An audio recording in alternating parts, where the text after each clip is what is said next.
فأنا ناصح لإخواني بالصدع بالحق تبيض وجوههم. السكوت في مسألة الحزبية يضرها، فاصدع بما تؤمر وأعرض عن المشركين. سلامي على دماج ورجالها والشيخ يحيى ودار العلم يا سعد بانيها. بسم الله الرحمن الرحيم. الحمد لله والصلاة والسلام على رسول الله وعلى آله وصحبه ومن والاه.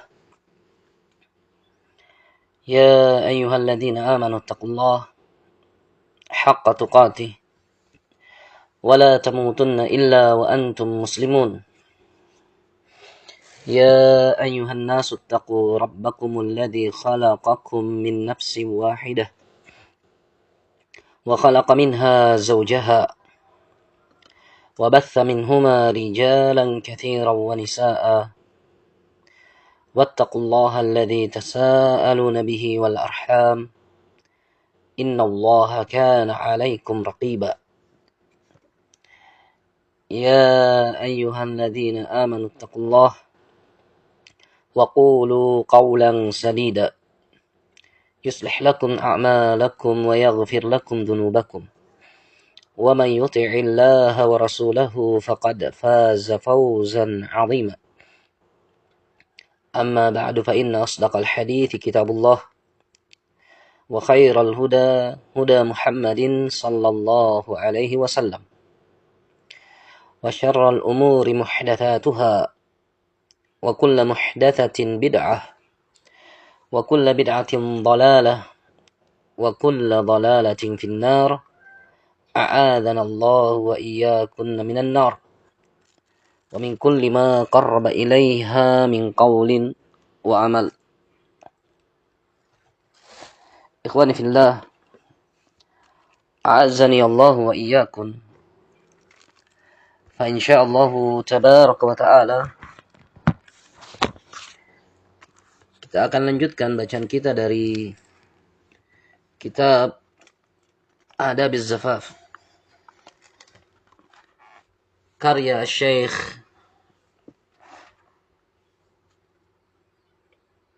Muhammad Nasiruddin Al-Albani rahimahullah. Kitab yang membahas adab-adab yang berkaitan dengan pernikahan, yang mana barakallahu fikum beliau setelah menyebutkan apa yang dibutuhkan oleh mempelai pria dan wanita, juga beliau memasukkan adab bagi para hadirin yang diundang ke dalam atau diundang untuk menghadiri walimatul urs, pesta pernikahan.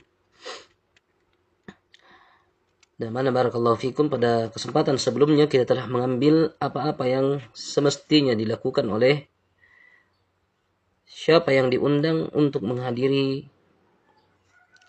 walimatul urs, yang mana menghadirinya adalah wajib sekalipun orang itu berpuasa, dan afdal apabila diharapkan kehadirannya dan juga sangat diinginkan untuk dia ikut serta dalam menyantap sajian makanan adalah orang yang berpuasa membatalkan puasanya selama itu bukan puasa wajib. Kemudian kata penulis melanjutkan apa yang berkaitan dengan apa yang telah lalu disebutkan, la yajibu qada yaumin nafli, tidak wajib mengqada hari di mana dia membatalkan puasanya, yaitu puasa sunnah tersebut. Apabila undangan tersebut berpuasa, kemudian dia datang, tuan rumah atau pemilik undangan mengharapkan dan sangat berharap penuh agar dia ikut serta dalam menyantap sajiannya, kemudian dia membatalkan puasanya dan menyantap sajian walimahan tersebut, kata beliau, la yajibu qada yaumi nafli, maka orang yang tadinya puasa sunnah tadi tidak wajib mengqada apa yang dia batalkan dikala dia membatalkan puasanya karena undangan tadi. Nah, demikian barakallahu fikum, dikarenakan ini adalah puasa sunnah. Sehingga apapun yang ia lakukan, kalau dia membatalkan puasanya di saat dia melakukan puasa sunnah tadi, maka tidak ada kewajiban untuk mengqadha. Kata Nabi sallallahu alaihi wasallam, fa in syaa'a amdaha wa in syaa'a habasaha. Baik. Innama mathalu shaumil mutatawwi' mathalur rajul yukhriju min malihi shadaqah. Perumpamaan orang yang berpuasa sunnah seperti seseorang yang mengeluarkan dari hartanya sebagai sedekah. Insya amdaha wa insya habasaha. Kalau dia mau maka dia lanjutkan, kalau dia mau maka dia menahannya. Maka demikian juga puasa sunnah. Kalau dia mau lanjutkan, kalau dia tidak mau maka dia bisa membatalkannya. Fasaimul mutatawwi', orang yang puasa sunnah, amiru nafsihi, adalah pemimpin yang menentukan dirinya. Kalau dia mau puasa silakan, kalau dia mau batal maka silahkan. Sehingga kapan dia batalkan tidak ada kewajiban untuk mengqadha. Qala rahimahullah wa la yajibu alaihi qadha dzalikal yaum, tidak wajib baginya mengqadha hari itu. Wa fihi haditsan, dan dalam pembahasan ini terdapat dua hadis. Al-awwal, yang pertama, An Nabi Sa'id Al-Khudri radhiyallahu an, Sa'ad bin Malik bin Sinan, salah satu di antara sahabat yang terbanyak meriwayatkan hadis dari Nabi kita sallallahu alaihi wasallam. Qal, beliau mengatakan, sana'atu li Rasulillah sallallahu alaihi wasallam ta'aman. Aku pernah membuatkan untuk Rasulullah sallallahu alaihi wasallam suatu makanan, sajian makanan. Fa'atani huwa wa ashabuhu. Maka Nabi pun mendatangi aku, dia dan juga para sahabatnya. Falamma wudi'at ta'am qala rajulun minal qaum inni sha'im. Maka begitu makanan itu diletakkan, disajikan, qala rajulun minal qaum, maka seorang pria dari para hadirin yang bersama Nabi alaihi salatu wasallam berkata, inni sha'im, sesungguhnya aku sementara berpuasa. Faqala Rasulullah sallallahu alaihi wasallam, maka Rasulullah sallallahu alaihi wasallam pun mengatakan, da'akum akhukum wa takallaf alakum.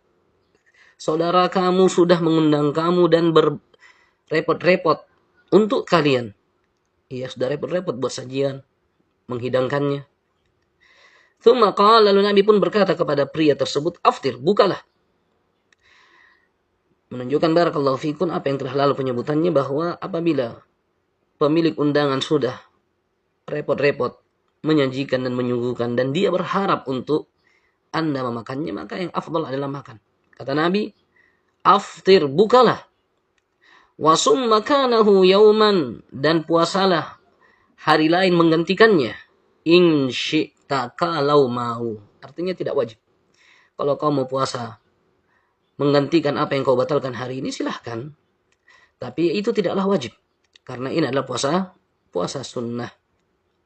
Nah, syahid di sini barakallahu fikum, Nabi mengingatkan kepada sahabat tadi bahwa kamu telah diundang dan yang mengundang sudah capek-capek, repot-repot menyiapkan makanan itu. Maka tidak sepantasnya untuk diabaikan dan ditinggalkan apa yang dia sajikan. Da'akum akhukum wa takallafa lakum, saudara kamu sudah mengundang kamu dan telah repot-repot untukmu.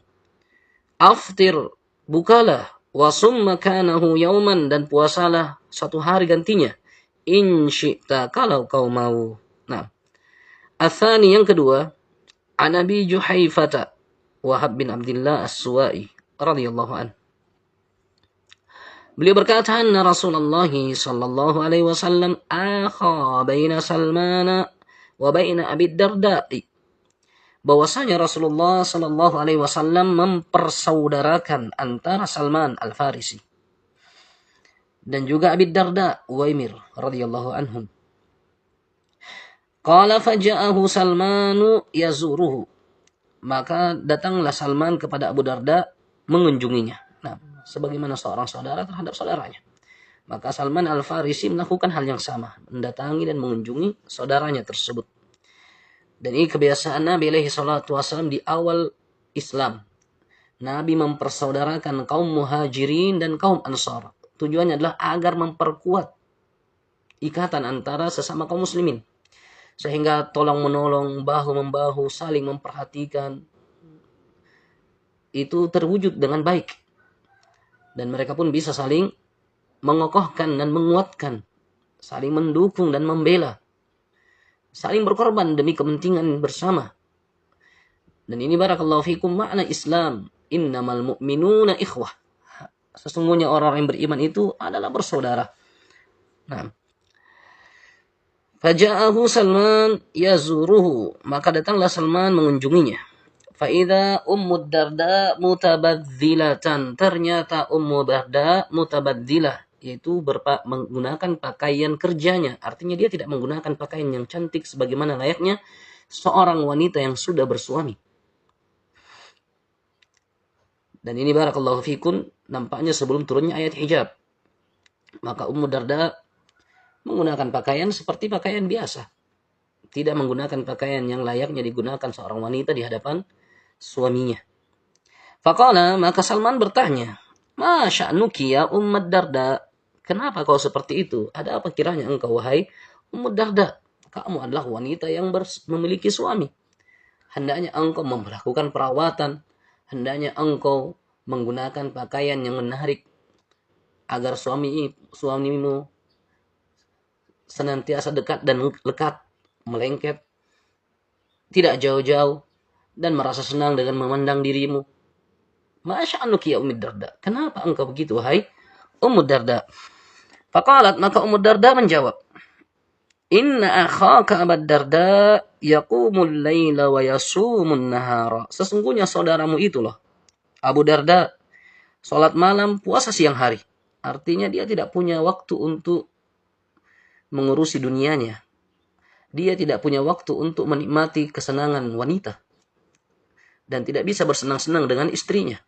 Sehingga untuk apa saya harus berpakaian seperti yang kau harapkan tadi. Dalam keadaan Abu Darda radhiyallahu anhu di siang hari itu sibuk dengan puasa. Yang mana puasa itu akan melemahkan fisiknya. Dan di malam hari, waktu terbaik untuk seseorang bersama dengan istrinya, dia gunakan untuk melaksanakan sholatnya. Nah, Abu Darda itu ahli ibadah. Walaysa lahu syai'un minad dunya haja, dan dia tidak punya hajat kebutuhan sedikit pun dari perkara dunia. Faja'a Abu Darda farahhaba bih, maka Abu Darda pun datang. Lalu menyambut kedatangan Salman Al-Farisi radhiyallahu anhu. Wa qarraba ilaihi ta'aman, lalu Salman pun menyajikan, mendekatkan kepada Salman, Abu Darda menyajikan kepada Salman Al-Farisi makanan. Faqala lahu Salman, maka Salman pun berkata kepada Abu Darda, begitu sudah disajikan makanan, dan Abu Darda diketahui adalah orang yang berpuasa di siang hari, maka Salman berkata kepadanya, "It'am, makanlah." Faqala inni sha'im. Abu Darda menjawab, saya puasa. Dan ini diantara adab. Adab barakallahu fikum dalam menjamu tamu, yaitu apabila tamu merasa tidak nyaman makan sendiri, maka sepantasnya dan sebaiknya untuk ditemani makan.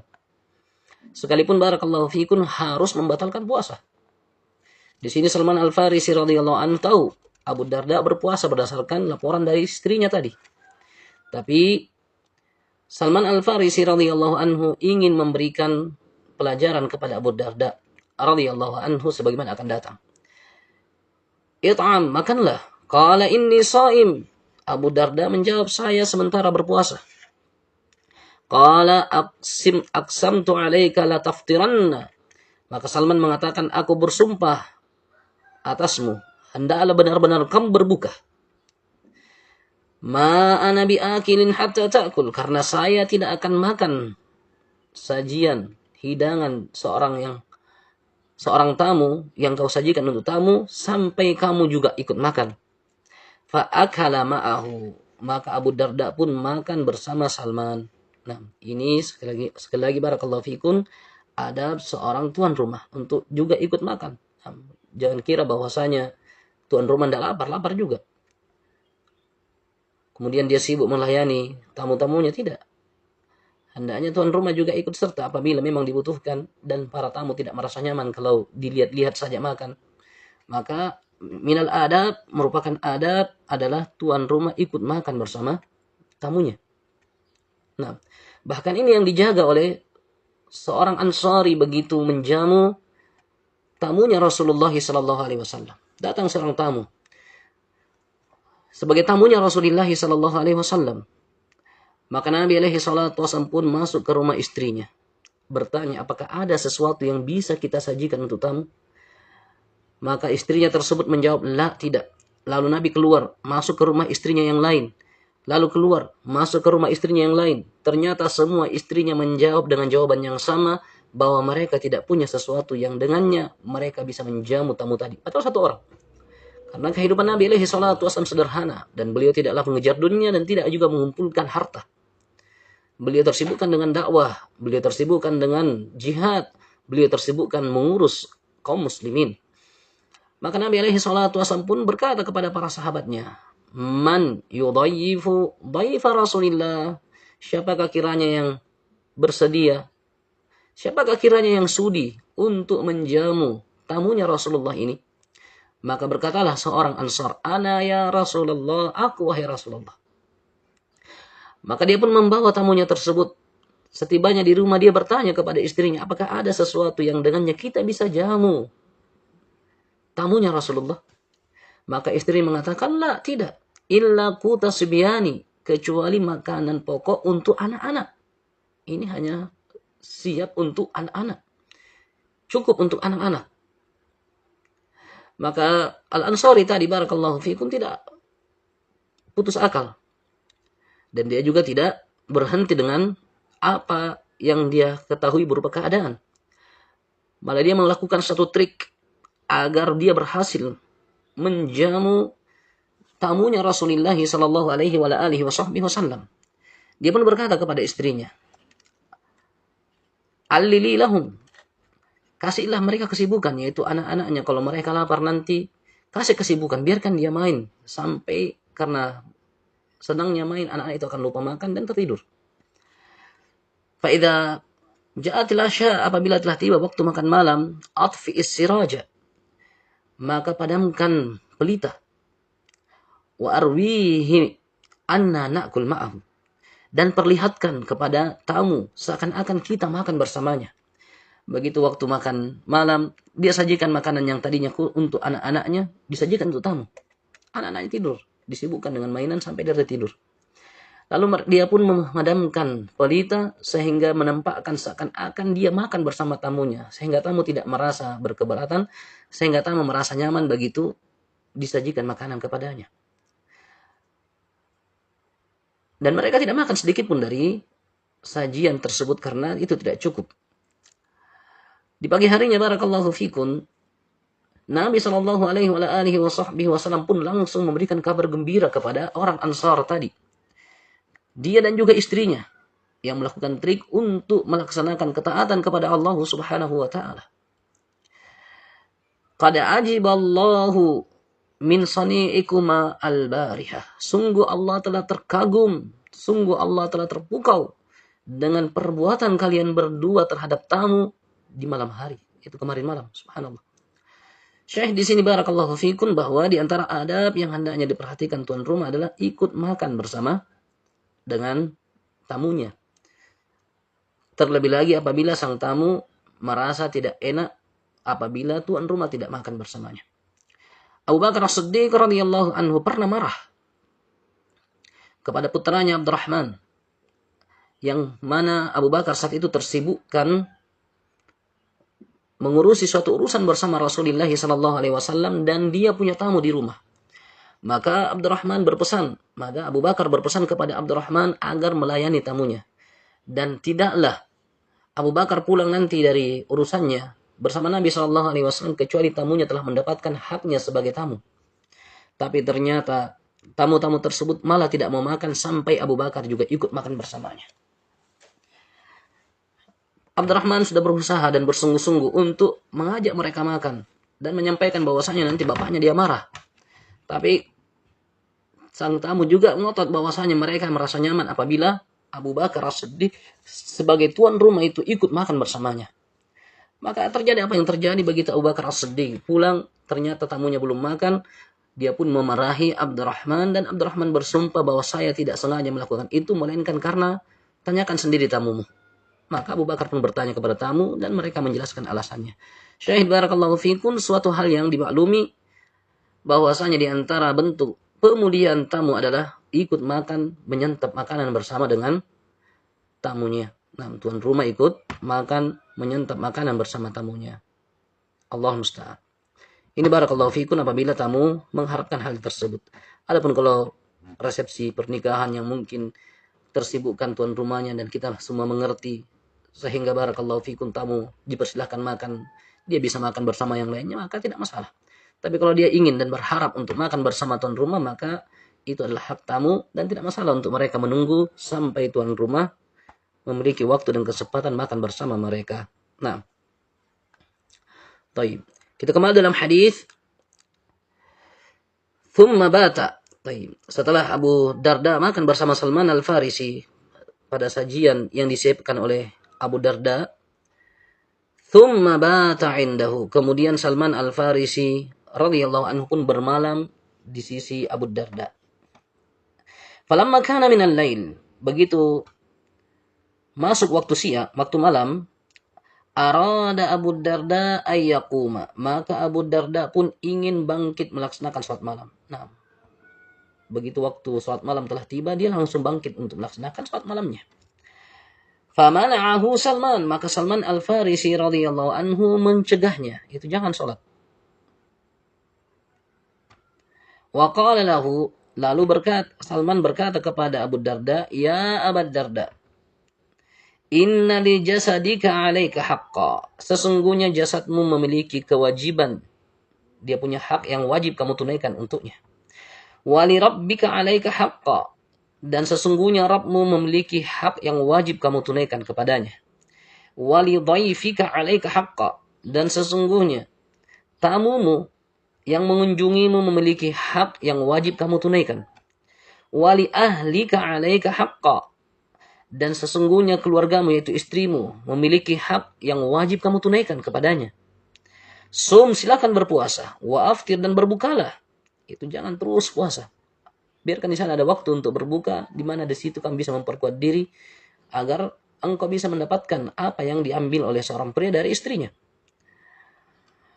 Wasalli, silahkan salat malam. Wa'ati ahli, tapi datangilah istrimu. Wa'ati kulladhi haqqin haqqah, dan berikanlah masing-masing hak kepada yang berhak mendapatkannya. Falamma kana fi wajhi subhi, begitu sudah dekat waktu subuh, qala qumil an in syi'ta, maka Salman berkata kepada Abu Darda, sekarang bangunlah kalau mau, yaitu sekaranglah waktunya kita salat malam. Dikasih kesempatan untuk istirahat. Nah, tidak terus setiap malam salat malam terus sehingga barakallahu fikum istrinya tidak mendapatkan hak. Maka Salman Al-Farisi melarang, mencegah Abu Darda untuk salat malam semalaman. Tapi membiarkan dia tidur, diberikan waktu, kesempatan agar dia punya waktu bersama istrinya di malam hari. Nah, apabila hajatnya telah terpenuhi, kewajiban sebagai suami terhadap istrinya juga telah dilakukan, maka sisa waktu malamnya silakan dia gunakan untuk sholat malam. Kata beliau, umil an insyita, kalau mau bangun silakan sekarang. Qala faqama fatawadda'a, maka keduanya pun bangun berwudu. Thumma raka'a, lalu keduanya pun melaksanakan salat. Thumma kharaja ila salati, kemudian keduanya pun pergi melaksanakan salat, yaitu salat subuh. Fadana Abu Darda liyukhbira Rasulullah sallallahu alaihi wasallam billadhi amarahu Salman. Maka Abu Darda radhiyallahu anhu pun mendekat kepada Rasulullah untuk menceritakan kepada Rasulullah apa yang diperintahkan oleh Salman kepadanya. Faqala lahu Rasulullah sallallahu alaihi wasallam, maka Rasulullah sallallahu alaihi wasallam pun berkata kepada Abu Darda, ya Abu Darda, inna li jasadika 'alaika haqqa, sesungguhnya jasadmu memiliki hak kewajiban yang harus kau tunaikan padanya. Mithlu ma qala Salman, seperti kata-kata yang diucapkan oleh Salman kepadanya. Wa fi riwayah, dalam riwayat yang lain, sadaqa Salman, benar apa yang diucapkan oleh Salman Al-Farisi. Nah, kamu punya kewajiban pada matamu, biarkan dia istirahat dengan tidur. Kamu punya kewajiban pada tamu, jamu tamumu sekalipun harus kau batalkan puasa. Kamu punya kewajiban pada istrimu, maka berikan hak istrimu tersebut. Kamu punya kewajiban kepada Rabbmu, maka ambil waktu untuk Rabbmu. Dan demikian seterusnya. Nabi katakan, sadaqa Salman. Apa yang dikatakan oleh Salman Al-Farisi radhiyallahu anhu itu adalah benar. Nah, syahid yang diinginkan oleh penulis, barakallahu fikun, adalah la yajibu qada yauman nafli. Tidak wajib mengqada puasa sunnah apabila dibatalkan. Nah, dan ini barakallahu fikun masih berkaitan dengan keadaan orang yang diundang. Apabila mereka berpuasa, tetap dianjurkan dan diharapkan untuk dia mendatangi acara tersebut. Atau barakallahu fikum, bahkan itu adalah hal yang diwajibkan selama tidak ada kemaksiatan di dalam undangan. Kemudian apabila diharapkan dan sangat ditekankan untuk dia berbuka agar menyenangkan pemilik undangan. Dan apabila dia berbuka, maka tidak ada kewajiban untuk mengqadanya. Ini barakallahu fikum adab yang ke-32 yang disebutkan oleh penulis. Naktafi insyaallah. Subhanallahi wa bihamdihi, astaghfiruka wa atubu ilaik.